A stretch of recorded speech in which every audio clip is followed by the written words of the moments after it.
അത് കണ്ട് നമ്മുടെ ബോൺചാൻ സഹിക്കാൻ പറ്റാതെ ഇവാൻഗോയോട് കരഞ്ഞ് ലൂഫിയെ സഹായിക്കാൻ പറയും. അത് കേട്ട് ഇവാൻഗോ ബോൺചാന്റെ തലയ്ക്കൊന്ന് കൊടുത്തിട്ട്, എടാ മണ്ട, ഞാൻ അവനെ സഹായിച്ചുകൊണ്ട് തന്നെ ഇരിക്കുകയാണ്, അവന് ഫുള്ളി റിക്കവർ ആവാൻ 2 ദിവസം വേണ്ടി വരും, ഇത് അവനോട് ഞാൻ പറഞ്ഞിട്ടാണ് ഇത് ചെയ്തത് എന്ന് പറഞ്ഞ് ബോൺചാനെ ഇവാൻഗോ അവിടുന്ന് വിളിച്ചോണ്ട് പോയി. എന്നിട്ട് ബോൺചാൻ ഇവാൻഗോയോട് ചോദിക്കും, ഇത്രയും വലിയൊരു ജയിലിൽ നിങ്ങൾക്ക് എങ്ങനെ ഈ ഒരു സ്ഥലം കിട്ടിയത്? അതിന് ഇവാൻഗോ, ഈ ഒരു സ്ഥലം ലെവൽ 5-നും ലെവൽ 6-നും ഇടയിലുള്ളതാണ്. പണ്ട് ടണൽ ഉണ്ടാക്കാൻ കഴിയുന്ന ഒരു ഡെവിൾ ഫ്രൂട്ട് യൂസർ ഉണ്ടാക്കി വെച്ചതാണ് ഈ സ്ഥലം. എന്ത്, ലെവൽ 5-നും ലെവൽ 6-നും ഇടയിലോ? അപ്പൊ ലെവൽ 6ഉം ഉണ്ടോ? അതിനെപ്പറ്റിയൊന്നും എനിക്കറിയില്ലല്ലോ. ലെവൽ 6 ഉള്ള കാര്യം ഈ ലോകത്ത് ആർക്കും അറിയില്ല. അറിയുന്ന ആൾക്കാർ വേൾഡ് ഗവൺമെന്റിലെ കുറച്ച് ആൾക്കാർ മാത്രമേ ഉള്ളൂ. ഈ ലെവൽ 6-ലെ വേൾഡ് ഗവൺമെന്റ് പുറം ലോകത്ത് നിന്ന് മറയ്ക്കാൻ ശ്രമിക്കുന്ന ആൾക്കാരെ കൊണ്ടുവന്നിടും. അത്രയും കൊടൂരമായിട്ട് ചെയ്ത ആൾക്കാരെ മാത്രമേ ഈ ലെവൽ 6-ൽ കൊണ്ടുവന്നിട്ടുള്ളൂ. അങ്ങനെ കൊണ്ടുവന്നിരുന്ന ആൾക്കാരുടെ ഡീറ്റെയിൽസ് ഏറ്റവും സീക്രട്ട് ആയിരിക്കും. അവരുടെ പേരൊന്നും ഈ ന്യൂസ് പേപ്പറിലൊന്നും വരില്ല. വേൾഡ് ഗവൺമെന്റ് മറയ്ക്കാൻ ശ്രമിക്കുന്ന ആൾക്കാരായിരിക്കും അത്. ഇംബൽ ഡൗണില് മജലന് മുമ്പുണ്ടായിരുന്ന ചീഫ് വാർഡൻ ഷിറിയു, അയാളെയും ഈ ലെവൽ 6-ലാണ് പൂട്ടി വെച്ചിരിക്കുന്നത്. അത് അയാൾ ഒരു കാരണവുമില്ലാതെ ഇംബൽ ഡൗണിലെ പ്രിസണേഴ്സിനെ കൊന്നതുകൊണ്ടാണ്. അയാളും മജലനേക്കാളും ഡേഞ്ചറസ് ആണ്. ഇതുപോലെ എത്ര ആൾക്കാര് ലൂഫി ഇനിയും റിക്കവർ ആവാൻ 2 ദിവസം എടുക്കും. ഈ കാര്യം ഓർക്കുന്ന നമ്മുടെ ബോൺചാന് സങ്കടം വന്നു. എന്നാലും ബോൺചാൻ ലൂഫിയെ പൂട്ടിയിട്ട റൂമിന്റെ അടുത്തേക്ക് ചെന്ന് അവനെ കൂടുതലായിട്ട് പ്രോത്സാഹിപ്പിച്ചു. അല്ലറി വിളിച്ച് ലൂഫിയെ എൻകറേജ് ചെയ്തു. അതുകൊണ്ട് അവിടെയുള്ള ആൾക്കാർ വന്ന് ലൂഫിയെ എൻകറേജ് ചെയ്യുന്നു. ഈ സമയത്ത് ലെവൽ 6-ലുള്ള ജീംബെ എയ്സിനോട് പറയും, നീ ബോവ ഹാൻഗോക്ക് പറഞ്ഞത് അത്ര കാര്യമായിട്ട് എടുക്കണ്ട, അവളൊരു വാർലോഡാണ്, നിന്നെ ചതിക്കാൻ വേണ്ടി അവൾ എന്തും ചെയ്യും. അവൻ ഇവിടേക്ക് എത്തിയിട്ടുണ്ടെന്ന് ആരെങ്കിലും പറഞ്ഞിട്ടുണ്ടെങ്കിൽ അത് സത്യമായിരിക്കും. കാരണം ഈ ലോകത്ത് മറ്റാർക്കും അറിയുന്നതിനേക്കാൾ കൂടുതൽ അവനെ എനിക്കറിയാം. അങ്ങനെ 8 മണിക്കൂർ കടന്നുപോയി. ലൂഫി ഇതുവരെയും റിക്കവർ ആയിട്ടില്ല. നേരം വെളുത്തതോടെ ഇംബൽ ടൗണിലേക്ക് മറൈനിലെ ഒരുപാട് കപ്പൽ വരുന്നു. എയ്സിനെ അവിടെ നിന്ന് മറൈൻ ഫോർട്ടിലേക്ക് കൂട്ടിക്കൊണ്ടുപോകാൻ. ഇതേ സമയത്ത് നമ്മുടെ ലൂഫിയുടെ കരച്ചിലൊന്നും കേൾക്കുന്നില്ല. പെട്ടെന്ന് ആ റൂമിന്റെ അകത്തുനിന്ന് ഒരുപാട് ചോര പുറത്തേക്ക് പോയി. അതുകൊണ്ട് പുറത്തുള്ള ആൾക്കാർ നോക്കി നിൽക്കുമ്പോൾ ലൂഫി എഴുന്നേറ്റ് ആ ലോക്ക് ചെയ്ത വാതിൽ അടിച്ച് പൊളിക്കാൻ തുടങ്ങി. കാരണം ട്രീറ്റ്മെന്റ് കഴിഞ്ഞ ലൂഫിക്ക് ഇനി വേണ്ടത് ഫുഡാണ്. ഫുഡിന് വേണ്ടി ലൂഫി ആർത്ത് വിളിക്കും. അത് കണ്ടതോടെ ഇവാൻഗോ മുഴുവനായിട്ട് ഷോക്കായി. കാരണം ട്രീറ്റ്മെന്റ് തുടങ്ങിയിട്ട് ഒരു ദിവസം പോലും ആയിട്ടില്ല. അപ്പോഴേക്കും ലൂഫി എണീറ്റു. ഇപ്പൊ അവിടെയുള്ള ആൾക്കാർ അവിടുത്തെ മുഴുവൻ ഫുഡ് ലൂഫിക്ക് കൊടുക്കുകയാണ്. ലൂഫി അതൊക്കെ തിന്ന് പതുക്കെ പുറത്തേക്ക് ഇറങ്ങി വന്നു. അവനെ കണ്ടപ്പോൾ അവിടെയുള്ള ആൾക്കാർ അവനെ തൂക്കിയെടുത്ത് ആഘോഷിക്കാൻ തുടങ്ങി. പ്രത്യേകിച്ച് നമ്മുടെ ബോൺക്ലേക്ക് ഒരുപാട് സന്തോഷമായി. എന്നാൽ ആഘോഷിക്കുന്നതിന് മുമ്പ് ബോൺക്ലെയും ബോധം കെട്ട് വീഴുന്നു. കാരണം രാത്രി മുതൽ രാവിലെ വരെ ബോൺചാൻ ലൂഫിയെ പ്രോത്സാഹിപ്പിച്ചുകൊണ്ടിരിക്കുകയായിരുന്നു. അതുകൊണ്ടാണ് പുള്ളിക്കാരൻ ബോധം കെട്ട് താഴേക്ക് വീണത്. ഇനാസുമ ലൂഫിക്ക് അവന്റെ ഡ്രസ്സ് കൊടുത്തിട്ട് പറയും, നീ ഇതുവരെ ഫുള്ളി റിക്കവർ ആയിട്ടില്ല, ഒരു ദിവസം റെസ്റ്റ് എടുക്ക്. അത് കേട്ട ലൂഫി ദേഷ്യപ്പെട്ട് അവന്റെ ഡ്രസ്സ് വലിച്ചു കയറ്റി, എയ്സിന്റെ എക്സിക്യൂഷന് ഇനി അധികം സമയമില്ല, എനിക്ക് എത്രയും പെട്ടെന്ന് ഇവിടെ നിന്ന് പോകണം എന്ന് പറഞ്ഞ് എയ്സ് കൊടുത്ത വീവർ കാർഡ് നോക്കുമ്പോൾ അത് ചെറിയൊരു പീസ് മാത്രമേ ഇനിയുള്ളൂ. അതിന്റെ ഡയറക്ഷൻ ആണെങ്കിൽ താഴേക്കാണ് കാണിക്കുന്നത്. ഇതിന്റെ ഡയറക്ഷൻ താഴേക്കാണ് കാണിക്കുന്നത്. അപ്പൊ എയ്സ് ഇപ്പോഴും താഴെ ഉണ്ടാവും എന്ന് പറഞ്ഞ് ലൂഫി പറയുമ്പോൾ അത് കണ്ട് ഇവാൻഗോ, നീ ഇതുവരെ മുഴുവനായിട്ട് റിക്കവർ ആയിട്ടില്ല, അതിനു മുമ്പ് നീ അവനെ രക്ഷിക്കാൻ പോവാണോ? ശരി, അതൊക്കെ നിന്റെ തീരുമാനമല്ലേ, നീ എവിടേക്ക് വേണമെങ്കിലും പോവ്, ചാട്, മറിയേ, എന്ത് വേണമെങ്കിലും ചെയ്തോ. എന്താ, അപ്പൊ നിങ്ങൾ വരുന്നില്ലേ ഞങ്ങളുടെ കൂടെ? ബോൺചാൻ എന്നോട് പറഞ്ഞത് നിങ്ങളെ ഇവിടുന്ന് രക്ഷപ്പെടുത്താൻ വേണ്ടി വരികയാണ്, നിങ്ങളെ ഇവിടുന്ന് രക്ഷപ്പെടുത്തുന്നൊക്കെയാണല്ലോ. ബോൺചാൻ രക്ഷപ്പെടുത്താൻ വന്നിട്ട് നിങ്ങൾ പുറത്തേക്ക് വരുന്നില്ലേ? അതിന് ഇവാൻഗോ, എന്ത്, ബോൺ ബോയ് എന്നെ രക്ഷപ്പെടുത്തുമെന്നോ? അവൻ എന്നെ രക്ഷപ്പെടുത്താൻ വേണ്ടിയാണ് ഇവിടേക്ക് വന്നതെന്നോ? നല്ല തമാശ. എന്നാ ഈ കാര്യമൊന്നും എനിക്ക് അറിയില്ലായിരുന്നു കേട്ടോ. എന്നെ ഇവിടുന്ന് ആരും രക്ഷപ്പെടുത്തൊന്നും വേണ്ട. എനിക്കറിയാം പുറത്ത് നടക്കുന്ന കാര്യങ്ങളൊക്കെ വളരെ സ്ട്രേഞ്ച് ആണ്. വേൾഡ് ഗവൺമെന്റ് വൈറ്റ് ബീഡിനെതിരെ പുതിയൊരു മൂവ്മെന്റ് കൊണ്ടുവന്നു. വേൾഡ് മൊത്തം അതിനെയാണ് നോക്കിക്കാണുന്നത്. പക്ഷേ എന്റെ ലീഡർ ഇപ്പോഴൊന്നും ഒന്നും ചെയ്യാൻ പോകുന്നില്ല. അയാൾ ഈ ലോകത്തിലുള്ള മുഴുവൻ റെവല്യൂഷണറി ആർമിയുടെയും മാസ്റ്റർ മൈൻഡാണ്. എന്റെ പ്രിയ സുഹൃത്ത് റെവല്യൂഷണറി ഡ്രാഗൺ. ഓ, നിങ്ങൾ പറയുന്നത് എന്റെ അച്ഛനെ കുറിച്ചല്ലേ? അതേടാ മോനെ, നിന്റെ അച്ഛൻ അവന്റെ ആർമിയെ കൊണ്ട് ഈ ലോകത്തിലൊരു പുതിയ മൂവ്മെന്റ് നടത്തും. അന്നായിരിക്കും ഞാൻ ഈ ലോകത്തിലേക്ക് വീണ്ടും വരാൻ പോകുന്നത്. ഇപ്പൊ പുറത്തു പോയിട്ടൊന്നും വലിയ കാര്യമില്ല. അതിരിക്കട്ടെ, നീ എന്താ പറഞ്ഞേ? ആ അച്ഛനെന്നല്ലേ? അത് കേട്ട് അവിടെയുള്ള എല്ലാവരും ഞെട്ടിത്തരിച്ചു പോയി. പ്രത്യേകിച്ച് ഇവാൻഗോ വാ പൊളിച്ച് പുറകിലേക്ക് പോയി അടിച്ചു വീഴും. എന്ത്, ഡ്രാഗൺ നിന്റെ അച്ഛനാണെന്നോ? അവന്റെ മോനാണോ നീ? അവനൊരു മകനുണ്ടോ? മുത്തച്ഛൻ പറയുന്നതിന് മുമ്പ് എനിക്കിത് അറിയില്ലായിരുന്നു. എനിക്കും അയാളെ പറ്റി കൂടുതലായിട്ടൊന്നും അറിയില്ല. ഞാൻ അയാളുടെ മുഖം ഇതുവരെ കണ്ടിട്ടില്ല. ഇത് കേട്ട ഇവാൻഗോ തന്റെ മനസ്സിൽ, ഇവനെ കണ്ടിട്ട് ഒരു നുണ പറയുന്നവനെ പോലെ തോന്നുന്നില്ല. പോരാത്തതിന് ഇവൻ ഒരിക്കലും ഒരു സാധാരണക്കാരനല്ല. അതുകൊണ്ട് ഇവന് വിശ്വസിക്കാം. എടാ ചെറുക്ക, നീ എവിടെ നിന്നാടാ വരുന്നേ? ഞാൻ വരുന്നത് ഈസ്റ്റ് ബ്ലൂവിൽ നിന്നാണ്. അത് കേട്ട ഇവാൻഗോ ഒന്നുകൂടെ ഷോക്കായി. കാരണം പാസ്റ്റില് ഡ്രാഗൺ എപ്പോഴും ഫ്രീ ടൈം കിട്ടുമ്പോൾ ഈസ്റ്റ് ബ്ലൂവിലേക്കായിരിക്കും നോക്കി നിൽക്കുന്നത്. അതുകൊണ്ട് ഇവാൻഗോ വരെ ഡ്രാഗനോട് ചോദിച്ചിട്ടുണ്ട്, നീ നിന്റെ വീടിലുള്ള ഡയറക്ഷനിലേക്ക് നോക്കി നിൽക്കുകയാണോ? നിന്റെ വീട് ഈസ്റ്റ് ബ്ലൂവിലാണോ എന്നൊക്കെ. അതൊന്നും നീ അറിയേണ്ട ആവശ്യമില്ല എന്ന് പറഞ്ഞ് ഡ്രാഗൺ അതിനെ തള്ളിവിടും. ഇപ്പൊ ഇതൊക്കെ ഓർത്തെടുക്കുന്ന ഇവാൻഗോ, ഓ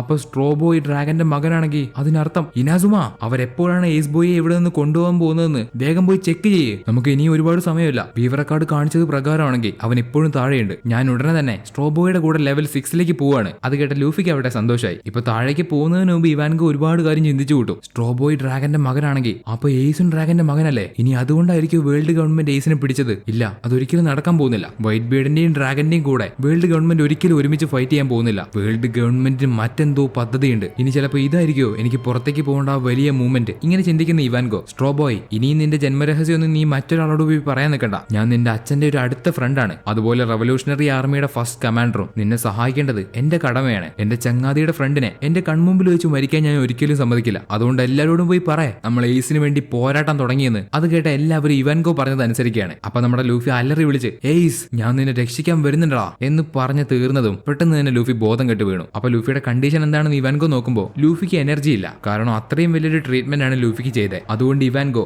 എനർജി ഹോർമോൺ ലൂഫിയുടെ ശരീരത്തിലേക്ക് കുത്തിയിറക്കി. അങ്ങനെ ലൂഫിക്ക് എനർജി കിട്ടി അവൻ ശരിയായി. തുടർന്ന് അവരെല്ലാവരും ലെവൽ 6ന്റെ വാതിൽ തുറന്ന് അടിയിലേക്ക് ഓടിപ്പോവാണ്. അവർ ലെവൽ 6ലേക്ക് കയറിയതോടെ അവിടുത്തെ CCTV വഴി എല്ലാ ഗാർഡ്സും ഇവാൻഗോ ജീവനോടെയുണ്ട്, അതുപോലെ ലൂഫി മരിച്ചിട്ടില്ല എന്ന കാര്യം മനസ്സിലാക്കി എല്ലാവർക്കും അലേർട്ട് കൊടുക്കുന്നു. ഈ സമയത്ത് മജലനും എയ്സിനെ കൊണ്ടുപോകാൻ ലെവൽ 6ലാണുള്ളത്. ലൂഫി മുമ്പിൽ കാണുന്ന ആൾക്കാരൊക്കെ അടിച്ച് അവസാനം ലെവൽ 6ലെത്തി. എയ്സിനെ അലറി വിളിക്കുമ്പോൾ അവിടെ എയ്സിനെ കാണാനില്ല. പകരം അവിടെ എയ്സിന്റെ കൂടെ ഉണ്ടായിരുന്ന ജീംബെ മാത്രമേ ഉള്ളൂ. ലൂഫി കണ്ട ജീംബയ്ക്ക് അത് എയ്സിന്റെ ബ്രദർ ആണെന്ന് മനസ്സിലായിട്ട് എയ്സിനെ ഓൾറെഡി ഇവിടെ നിന്ന് കൊണ്ടുപോയി എന്നുള്ള കാര്യം ജീംബെ ലൂഫിയോട് പറയുന്നു. അത് കേട്ട ലൂഫി പെട്ടെന്ന് അവര് പോയ എലിവേറ്റർ തടഞ്ഞു നിർത്താൻ നോക്കി, അത് നടന്നില്ല. എന്നിട്ട് ലെവൽ 5ലേക്ക് ഓടി പോകാൻ നോക്കി, അതും നടന്നില്ല. അവരെ 3 പേരെയും മുകളിലുള്ള ഗാർഡ്സ് ട്രാപ്പ് ചെയ്തു. ഇനി ഇതിന്റെ അകത്ത് നിന്ന് ലൂഫിക്ക് രക്ഷപ്പെടാൻ യാതൊരു വഴിയില്ല. പെട്ടെന്ന് ലെവൽ 6 മുഴുവൻ ആൾക്കാർ മയങ്ങി പോകുന്ന ഗ്യാസ് നിറയുന്നു. അപ്പൊ അവിടെ ഉണ്ടായിരുന്ന ഇനാസുമ അവന്റെ കൈ ഒരു കത്രിക പോലെ മാറ്റിയിട്ട് ഫ്ലോർ ഒരു പേപ്പർ പോലെ കട്ട് ചെയ്തു. എന്നിട്ട് ആ കട്ട് ചെയ്ത് മാറ്റിയ പേപ്പർ പോലെയുള്ള ഫ്ലോർ ഈ ഉറക്കുന്ന സ്മോക്ക് വരുന്ന ഭാഗത്തേക്ക് അടച്ചു വെച്ചു. ഇനാസുമയ്ക്ക് ഇങ്ങനെ ഒരു പവർ ഉണ്ട്, പേപ്പർ പോലെ എന്തും മുറിച്ചെടുക്കാൻ പറ്റും. അതിന് ബിൽഡിംഗ് ആയിക്കോട്ടെ, കോൺക്രീറ്റ് ആയിക്കോട്ടെ, അങ്ങനെ എന്തും. ഇപ്പൊ ഇനാസുമ കാരണം തൽക്കാലത്തേക്ക് അവർ രക്ഷപ്പെട്ടു. എന്നാൽ മുഴുവൻ ഗാർഡ്സ് ഉടനെ ഇവിടേക്ക് വരും. അതിനു മുമ്പ് എന്തെങ്കിലും ചെയ്തിട്ടില്ലെങ്കിൽ അവർ പെട്ടുപോകും. അപ്പൊ ലൂഫിയുടെ കയ്യിലുള്ള വീവ്ര കാർഡ് പുറത്തേക്കാണ് ചലിക്കുന്നത്. അതായത് എയ്സ് പുറത്തേക്ക് പോയി എന്നാണ് കാണിക്കുന്നത്. അത് കണ്ട ലൂഫി നമുക്ക് മറൈൻ ഫോർഡിലേക്ക് പോകണമെന്ന് പറയുന്നു. സ്ട്രോബോയ്,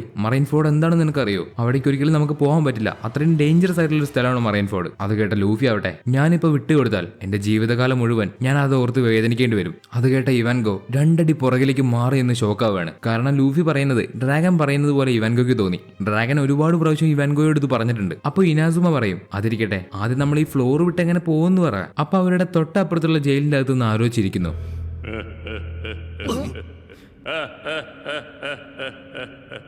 ഒരു പരിചയമുള്ള സൗണ്ട്, നമ്മൾ ഇതിനു മുമ്പ് കേട്ട് മറന്നൊരു സൗണ്ട്. നിങ്ങൾക്ക് ഇവിടുന്ന് രക്ഷപ്പെട്ട് പോകണമെങ്കിൽ എന്നെ റിലീസ് ചെയ്യേ, എനിക്ക് ഈ സീലിംഗിന്റെ മുകളിൽ ഒരു ദ്വാരം ഉണ്ടാക്കാൻ പറ്റും എന്ന് പറഞ്ഞ അയാൾ ഒരു മാതിരി ചിരി. അയാളെ കണ്ട ലൂഫിക്ക് അത് ആരാണെന്ന് മനസ്സിലായി. അയാൾ ലൂഫിയുള്ള ഭാഗത്തേക്ക് നടന്നു വന്നു.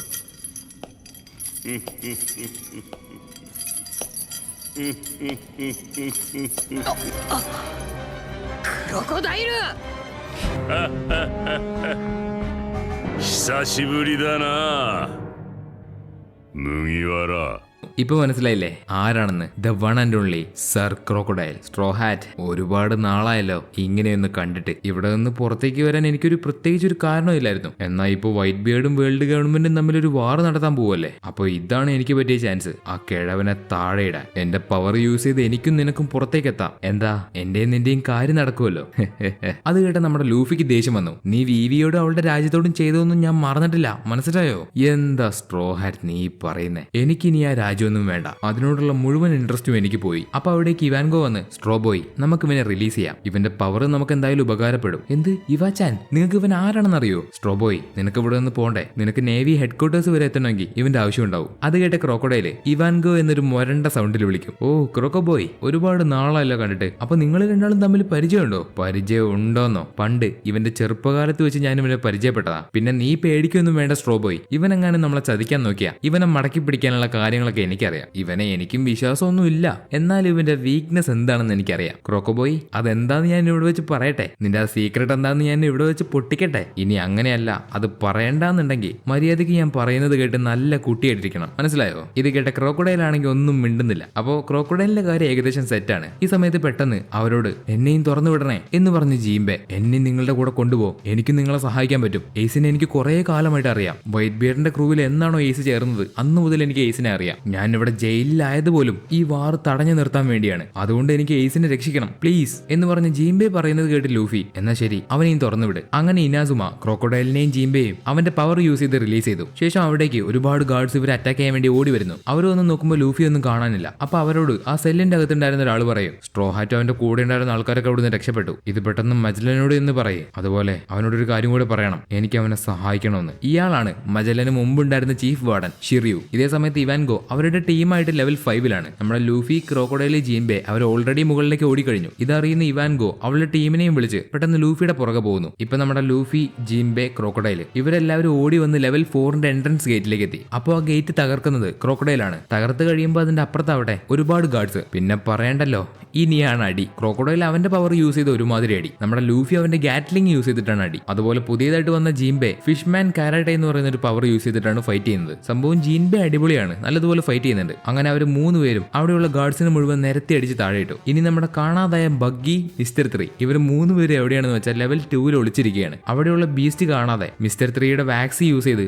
അതിന്റെ അടിയിൽ 2 പേര് ഒളിച്ചിരിക്കുകയാണ്. ഒരു കറക്റ്റ് ചാൻസ് അവർക്ക് കിട്ടിയപ്പോൾ മിസ്റ്റർ 3 അവന്റെ വാക്സ് യൂസ് ചെയ്ത് ഒരുപാട് ചാവി ഉണ്ടാക്കി. ആ ചാവി നമ്മുടെ ബഗ്ഗി അവിടെയുള്ള എല്ലാ പ്രിസണേഴ്സിനും കൊടുത്തു. അങ്ങനെ എല്ലാവരും റിലീസായി. ഇതേ സമയത്ത് ലെവൽ 4-ൽ ക്രോക്കോഡൈൽ ഒരു ചാവി എടുത്ത് ഒരു സെല്ലിന്റെ അകത്തുള്ള ആൾക്ക് എറിഞ്ഞു കൊടുത്തു. അത് മറ്റാരുമല്ല, നമ്മൾ അലാബസ്റ്റയിൽ വെച്ച് കണ്ട മിസ്റ്റർ 1 ആണ്. മിസ്റ്റർ 1 അവനെ സഹായിക്കുമെന്ന് പറഞ്ഞിട്ടാണ് ക്രോക്കോഡൈൽ അവനെ റിലീസ് ചെയ്തത്. തുടർന്ന് ലൂഫി, ഇവാൻഗോ അവന്റെ മുഴുവൻ ടീമും ലെവൽ 4-ലേക്ക് ഇടിച്ചു കയറി അവിടെയുള്ള എല്ലാ ഗാർഡ്സിനെയും അടിച്ച് നിരത്തി. നമ്മുടെ ലൂഫിയും ടീം ഇപ്പൊ മുന്നിലേക്ക് മുന്നേറിക്കൊണ്ടിരിക്കുകയാണ്. കാണുന്നവനും പോകുന്നവനും ഒക്കെ അടി, ഒരുമാതിരി കൂട്ടയടി. ഇപ്പൊ ഇവിടെ മറൈൻ ഹെഡ് ക്വാർട്ടേഴ്സിലിരിക്കുന്ന സെങ്കോക്കിന് ഒരു ന്യൂസ് കിട്ടി. ബ്ലാക്ക് ബേർഡിനെ അവന്റെ ക്രൂവിനെയും കാണാനില്ല. അത് കേട്ട് ഷോക്കായി നിൽക്കുന്ന സെങ്കോക്കിനെ കാണിക്കുമ്പോൾ ഇവിടെ ഇമ്പൽ ഡൗണിലേക്ക് ഒരു പുതിയൊരു മറൈൻ ഷിപ്പ് വരുന്നു. അതിൽ നിന്ന് ഇറങ്ങി വരുന്നത് വേറെ ആരുമല്ല, ബ്ലാക്ക് ബേർഡും അവന്റെ മുഴുവൻ ക്രൂവും. അപ്പൊ അവനെ തടയാൻ നോക്കി എല്ലാ നേവി ഓഫീസേഴ്സിനെയും ബ്ലാക്ക് ബേർഡ് അടിച്ചിടുന്നുണ്ട്. ഇപ്പൊ നമ്മുടെ ലൂഫിയും ടീമും ഉള്ളത് ലെവൽ 4-ൽ, ബഗ്ഗിയും ടീമും ഉള്ളത് ലെവൽ 2-ൽ. ബ്ലാക്ക് ബേർഡ് ആവട്ടെ മുകൾ ഭാഗത്തു നിന്ന് വന്നുകൊണ്ടിരിക്കുകയാണ്. ഇതൊക്കെ കേട്ടപ്പോൾ ഹനിബലിന് എന്ത് ചെയ്യണം എന്നറിയുന്നില്ല. മജലൻ ആവട്ടെ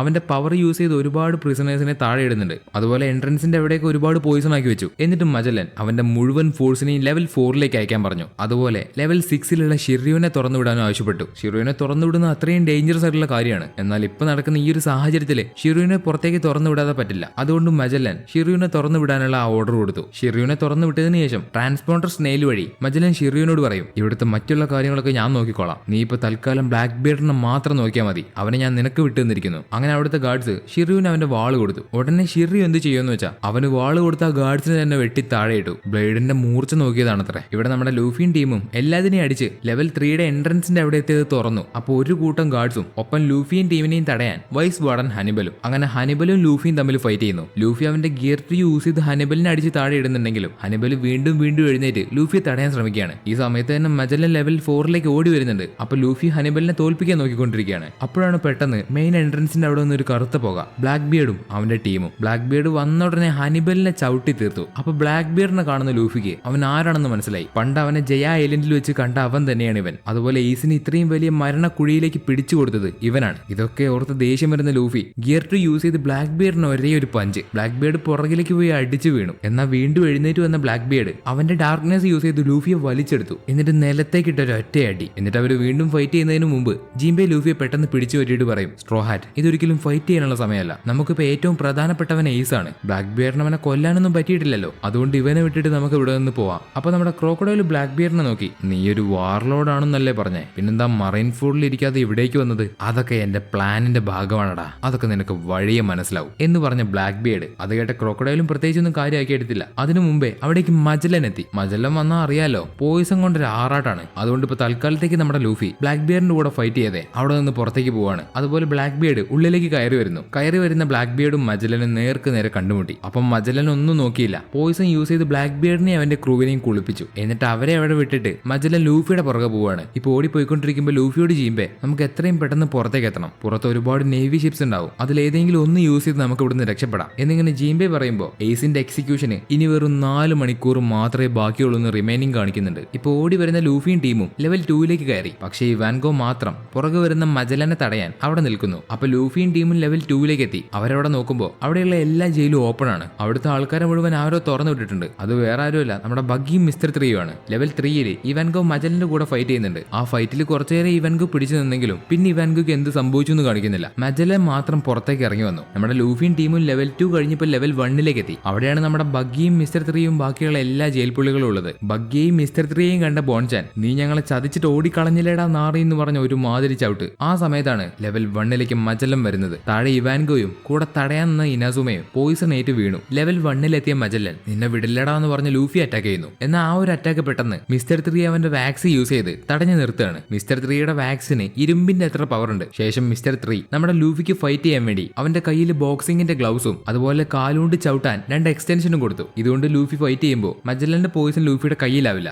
എങ്ങനെ വേണമെങ്കിലും ലൂഫിക്ക് പഞ്ച് ചെയ്യാം. അങ്ങനെ കയ്യിലും കാലിലും ഗ്ലൗ കിട്ടിയ നമ്മുടെ ലൂഫിയും പോയിസൺ യൂസ് ചെയ്തുകൊണ്ട് മജല്ലനും ഫൈറ്റ് ചെയ്യുന്നു. ബാക്കിയുള്ള ക്രോക്കഡൈൽ, ജീംബെ അതുപോലെയുള്ള എല്ലാ ടീമും ഏറ്റവും മുകളിലേക്ക് എത്തി. എന്നിട്ട് സന്തോഷത്തോടെ നമ്മുടെ ബഗ്ഗി പുറത്തേക്ക് കടക്കാനുള്ള എൻട്രൻസ് തുറന്നപ്പോൾ അവർക്ക് പോവാൻ പുറത്തൊരു ഷിപ്പും കാണാനില്ല. കാരണം മജല്ലൻ ഓൾറെഡി അവിടെയുള്ള ഷിപ്സിനെ മൊത്തം പറഞ്ഞയച്ചു. പ്രിസണേഴ്സിന് രക്ഷപ്പെടാൻ ഒരു ചാൻസും മജല്ലൻ കൊടുത്തില്ല. അപ്പൊ എല്ലാവരും നിരാശയോടെ അവിടെ ഇരിക്കുമ്പോൾ അവരോട് ജീംബെ പറയും, ഷിപ്പൊന്നും അധിക ദൂരം പോയിട്ടുണ്ടാവില്ല, ദാ അവിടേക്ക് നോക്ക്, ഏറ്റവും അടുത്തൊരു ഷിപ്പ് കാണുന്നുണ്ട് എന്ന് പറഞ്ഞ് ജീംബെ എൻട്രൻസിന്റെ ഒരു വലിയ ഗേറ്റും പറിച്ചെടുത്ത് വെള്ളത്തിലേക്ക് ചാടി. അപ്പോൾ ആ ഡോറിന്റെ മുകളിലേക്ക് ബഗ്ഗി, ക്രോക്കഡൈൽ അതുപോലെ ഫൈറ്റ് ചെയ്യാൻ വേണ്ടി കുറച്ചുപേര് അതിന്റെ മുകളിലേക്ക് ചാടി കയറി. എന്നിട്ട് അവരെയും കൊണ്ട് ജീംബെ ദൂരെയുള്ള ഷിപ്പിന്റെ അടുത്തേക്ക് വളരെ ഫാസ്റ്റ് ആയിട്ട് പോവുകയാണ്. കാരണം ജീംബെ ഒരു ഫിഷർമാൻ ആണ്, ജീംബെക്ക് ഫാസ്റ്റ് ആയിട്ട് നീന്താൻ പറ്റും. ശേഷം മറൈൻസിന്റെ കപ്പലിന്റെ അടുത്തേക്ക് എത്തിയ ജീംബെ അവൻ കൊണ്ടുവന്ന എല്ലാവരെയും അവന്റെ പവർ യൂസ് ചെയ്ത് ഒരു കപ്പലിലേക്ക് തൂക്കി എറിഞ്ഞു. അങ്ങനെ ബഗ്ഗി, ക്രോക്കഡൈൽ എല്ലാവരും കപ്പലിലേക്ക് എത്തി. ഒരുപാട് മറൈൻസ് അവരെ ചുറ്റി വളഞ്ഞിട്ടുണ്ട്. പിന്നെന്താ നടക്കുക എന്ന് പറയണ്ടല്ലോ. ഇവിടെ നമ്മുടെ ലൂഫി ഇപ്പൊ മജലന്റെ കൂടെ ഫൈറ്റ് ചെയ്തുകൊണ്ടിരിക്കുമ്പോൾ മജലൻ അവന്റെ പോയിസന്റെ ഫോം മാറ്റി ഒരു റെഡ് കളറിലേക്ക് മാറി. അങ്ങനെ റെഡ് കളറിലേക്ക് മാറിയ പോയിസണെ നമ്മുടെ ലൂഫി അറ്റാക്ക് ചെയ്യുമ്പോൾ അവന്റെ കാലിലും കയ്യിലും കൊടുത്തിരിക്കുന്ന മെറ്റലിന് അത്ര പവർഫുൾ ആയിട്ടുള്ള ആ മെഴുക്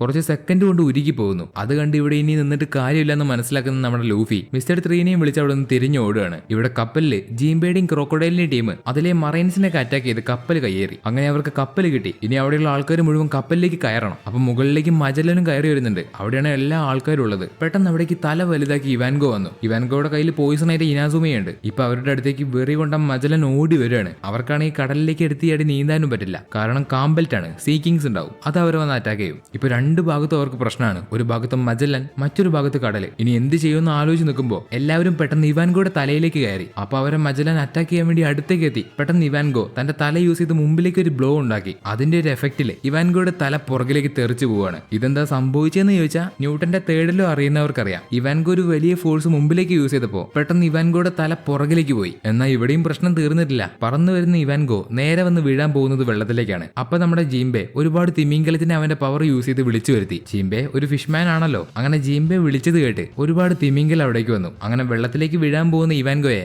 ഈ തിമിംഗലൻ രക്ഷപ്പെടുത്തി കപ്പലിലേക്ക് കയറ്റി. അങ്ങനെ ഫൈനലി എല്ലാവരും രക്ഷപ്പെട്ടു. ഓഹ് എന്ന് പറയാൻ വരട്ടെ.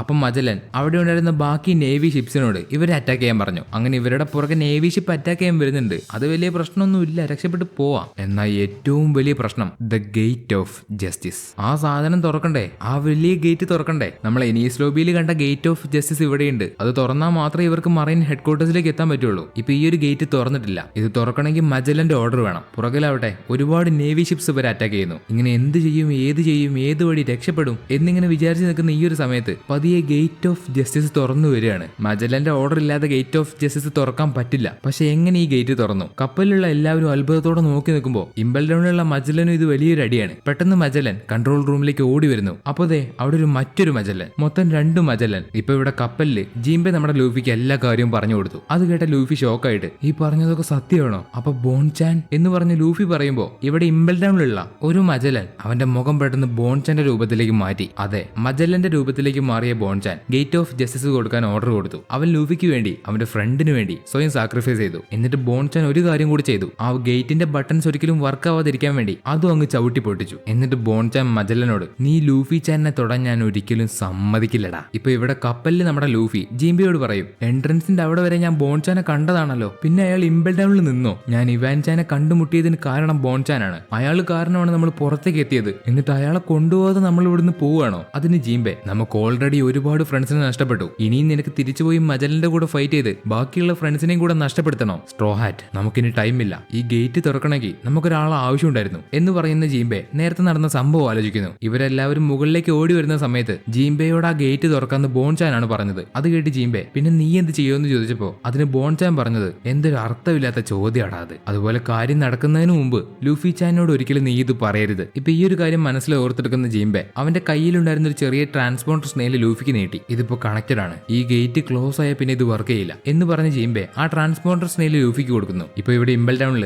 മജലന്റെ നേരെ നിന്ന് ചിരിച്ചുകൊണ്ടിരിക്കുന്ന ബോൺചാന്റെ കയ്യിലുള്ള ട്രാൻസ്പോണ്ടർ സ്നെയിലേക്ക് ലൂഫി വിളിച്ചു പറയും, ബോൺചാൻ ഞാൻ പറയുന്നത് നിങ്ങൾക്ക് കേൾക്കാൻ പറ്റുന്നുണ്ടോ? എന്തിനാ നിങ്ങൾ ഇത് ചെയ്തേ? നിങ്ങൾ പണ്ട് എന്താണോ ചെയ്തേ അതുപോലെ തന്നെയല്ലേ ഇപ്പോഴും ചെയ്യുന്നത്? അത് കേട്ട ബോൺചാന് പണ്ട് അലാബസ്തയിൽ വെച്ച് ലൂഫിയെ മറൈൻ പിടികൂടാതിരിക്കാൻ വേണ്ടി ലൂഫിയുടെ ക്രൂവിന്റെ രൂപത്തിലേക്ക് മാറി അവനെ സഹായിച്ചത് ഓർമ്മ വന്നു. ബോൺചാൻ, എത്ര പ്രാവശ്യം നിങ്ങൾ കാരണം ഞാൻ രക്ഷപ്പെട്ടു. നിങ്ങളിത് കേൾക്കുന്നുണ്ടെങ്കിൽ എന്തെങ്കിലും തിരിച്ചു പറ ബോൺചാൻ. ബോൺചാൻ എന്നിങ്ങനെ ലൂഫി പറഞ്ഞിട്ട് ബോൺചാൻ ഒന്നും തിരിച്ചു പറയുന്നില്ല. അത് കേട്ട് ലൂഫി ബോൺചാൻ എന്ന് പറഞ്ഞ അല്ലറി വിളിക്കും. കപ്പലിലുള്ള ബഗ്ഗി, മിസ്റ്റർ 3 അതുപോലെ അവിടെയുള്ള എല്ലാവരും ബോൺചാനെ വിളിക്കും പൊട്ടിക്കരഞ്ഞുകൊണ്ട്. അപ്പൊ ബഗ്ഗി, മിസ്റ്റർ 2 ഞാൻ നിന്നോട് ചെയ്തതിന് എല്ലാത്തിനും നീ എന്നോട് ക്ഷമിക്കണം. എന്നിട്ട് വീണ്ടും ലൂഫി, ബോൺചാൻ ഗേറ്റ് ക്ലോസ് ചെയ്യാനായി, ഞങ്ങൾ പോവാണ്. അങ്ങനെ എല്ലാവരും പൊട്ടിക്കരഞ്ഞുകൊണ്ട് ബോൺചാനോട് നന്ദി പറയുമ്പോൾ അത് കേട്ട് ബോൺചാന് സങ്കടം അടക്കി പിടിക്കാൻ കഴിയുന്നില്ല. ബോൺചാൻ അവിടെ വെച്ച് സങ്കടത്തോടെ പൊട്ടിക്കരയുന്നു. എന്നിട്ട് ബോൺചാൻ ലൂഫിയോട്, ലൂഫി ചാൻ എന്ത് വില കൊടുത്തും നീ നിന്റെ ബ്രദറിനെ രക്ഷപ്പെടുത്തണം. എനിക്കറിയാം നിനക്ക് നിന്റെ ബ്രദറിനെ രക്ഷപ്പെടുത്താൻ പറ്റുമെന്ന്. അത് കേട്ട ലൂഫി ബോൺചാൻ എന്ന് പറഞ്ഞ അലറി വിളിച്ച് പൊട്ടിക്കരയാണ്. അങ്ങനെ ആ ഗേറ്റ് ക്ലോസ് ചെയ്യുന്നതോടെ ട്രാൻസ്പോണ്ടർ സ്നെയിലും കട്ടായി.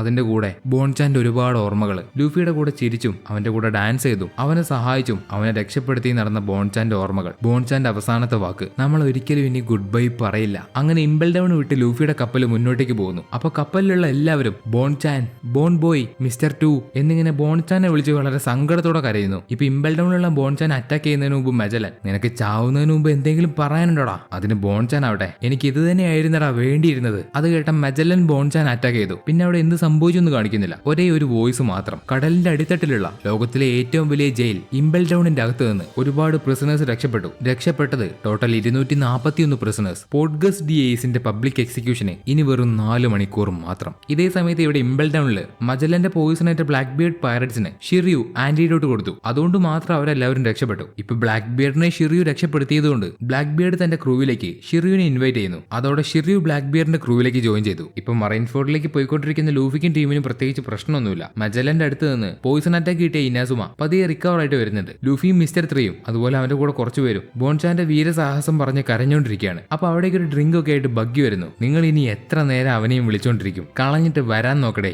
അവൻ അവിടെ കിടന്ന് മരിച്ചു, നമുക്കിനി എന്ത് ചെയ്യാൻ പറ്റും? അതുകൊണ്ട് നമുക്കിനി രക്ഷപ്പെട്ടതിന്റെ ഒരു പാർട്ടി നടത്താം. വേണമെങ്കിൽ ഇത് അവന്റെ മരണത്തിന്റെ ഒരു സെലിബ്രേഷനുമായിട്ട് കൂട്ടാം എന്ന് പറഞ്ഞ് ബഗ്ഗി പറഞ്ഞു തീർന്നതും ലൂഫി ബഗ്ഗിയെ അടിച്ച് താഴെയിട്ടു. ബോൺചാൻ മരിച്ചോ ഇല്ലയോ എന്ന് നമുക്ക് ഉറപ്പിക്കാനായിട്ടില്ല. അയാൾ ഇപ്പോഴും ജീവനോടുണ്ടെങ്കിലോ? ഞാൻ പറഞ്ഞത് മനസ്സിലായോ? ഉണ്ടമുക്ക എന്ന് ലൂഫി പറയുമ്പോൾ ബഗ്ഗി വന്ന് അവന്റെ മുഖത്തിന് പിടിച്ചു. അങ്ങനെ രണ്ടുപേരും അവിടെ പ്രശ്നം ഉണ്ടാക്കുമ്പോൾ ഇവിടെ ജീംബയുടെ കൂടെ നേരത്തെ നടന്ന സംഭവമൊക്കെ ക്രോക്കോഡൈൽ സംസാരിച്ചുകൊണ്ടിരിക്കുകയാണ്. നേരത്തെ ജീംബെ ഒരുപാട് തിമിംഗലത്തിന് വിളിച്ചു വരുത്തിയില്ലേ, അതിനെ കുറിച്ചൊക്കെയാണ് ക്രോക്കോഡൈലും ജീംബയും സംസാരിക്കുന്നത്. അപ്പൊ അവിടേക്ക് ലൂഫിയും കയറി വരുന്നു. ലൂഫി കാണുന്ന ജീംബെ, ലൂഫി എയ്സിനെ സഹായിക്കാൻ വേണ്ടി നീ എനിക്കൊരു അവസരം തന്നു. ഏയ് അതിനെ നീ അങ്ങനെയൊന്നും വ്യാഖ്യാനിക്കണ്ട എന്ന് തിരിച്ച് ലൂഫി. അപ്പൊ ജീംബെ, എനിക്ക് നിന്നോട് നന്ദിയും അതിന്റെ കൂടെ ക്ഷമയും ചോദിക്കാനുണ്ട്. കാരണം ഇതിനു മുമ്പ് നടന്നൊരു സംഭവം. ജീംബെ പറഞ്ഞു വരുന്നത് ആർലോങ്ങിന്റെ കാര്യമാണ്. എന്നാൽ അതിനെപ്പറ്റി കൂടുതലായിട്ട് അവർ സംസാരിക്കുന്നില്ല. എന്നിട്ട് അവൻ ലൂഫിയോട്, നിനക്ക് എന്നെ ജീംബെ എന്ന് വിളിക്കാം, ഞാനൊരു വാർലോഡ് ആയിരുന്നു, അതുപോലെ നമുക്ക് എത്രയും പെട്ടെന്ന് മറൈൻ ഹെഡ്ക്വാർട്ടേഴ്സിലേക്ക് പോകണം. അപ്പൊ ലൂഫി വാർലോഡ് എന്ന് കേട്ട് ഞെട്ടി. ലൂഫിയുടെ തൊട്ടപ്പുറത്തുണ്ടായിരുന്ന ബഗ്ഗി മറൈൻ ഹെഡ്ക്വാർട്ടേഴ്സ് എന്ന് പറയുന്നത് കേട്ട് ഞെട്ടി. ഇതിൽ ലൂഫിക്ക് ജീംബെ ആരാണെന്ന് അറിയില്ലായിരുന്നു, അതുകൊണ്ട് ലൂഫി ഞെട്ടി. അതുപോലെ ബഗ്ഗി